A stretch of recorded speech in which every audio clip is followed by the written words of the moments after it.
পবায় বেগম খালেদা জিয়া ও শফিকুল হক মিলনের রোগমুক্তি কামনায় দোয়া মাহফিল অনুষ্ঠিত হয়েছে। বিস্তারিত দেখুন প্রতিবেদনে। বিএনপির চেয়ারপারসন ও 3 বারের সাবেক প্রধানমন্ত্রী বেগম খালেদা জিয়ার ৮১তম জন্মবার্ষিকী পালন করেছে জেলা স্বেচ্ছাসেবক দল। রোববার বিকেলে নওহাটা পৌরসভার বায়া বাজারে বেগম খালেদা জিয়ার আশু রোগ মুক্তি এবং বিএনপির জাতীয় নির্বাহী কমিটির ত্রাণ ও পুনর্বাসন বিষয়ক সহ সম্পাদক ও রাজশাহী মহানগর বিএনপির সাবেক সাধারণ সম্পাদক অ্যাডভোকেট শফিকুল হক মিলনের সুস্থতা কামনায় দোয়া ও মিলাদ মাহফিল অনুষ্ঠিত হয়েছে।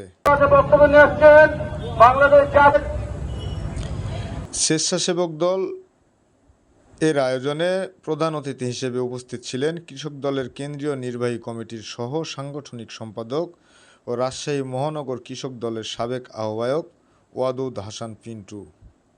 প্রধান বক্তা হিসেবে উপস্থিত ছিলেন জেলা বিএনপির সাবেক যুগ্ম সাধারণ সম্পাদক আনোয়ার হোসেন উজ্জ্বল, জেলা স্বেচ্ছাসেবক দলের আহ্বায়ক মাসুদুর রহমান লিটনের সভাপতিত্বে এবং দর্শনপাড়া ইউনিয়ন বিএনপির আহ্বায়ক আব্দুস সালামের সঞ্চালনায় মাহফিলে বিশেষ অতিথি হিসেবে আরও উপস্থিত ছিলেন নওহাটা পৌর বিএনপির সভাপতি মোহাম্মদ রফিকুল ইসলাম রফিক, সাংগঠনিক সম্পাদক মিজানুর রহমান মিজান, পৌর বিএনপির সাবেক সাধারণ সম্পাদক মামুনুর সরকার জেড, বিএনপির নেতা শরীফুর রহমান শরীফ এবং এমদাদুল হক এমদাদ।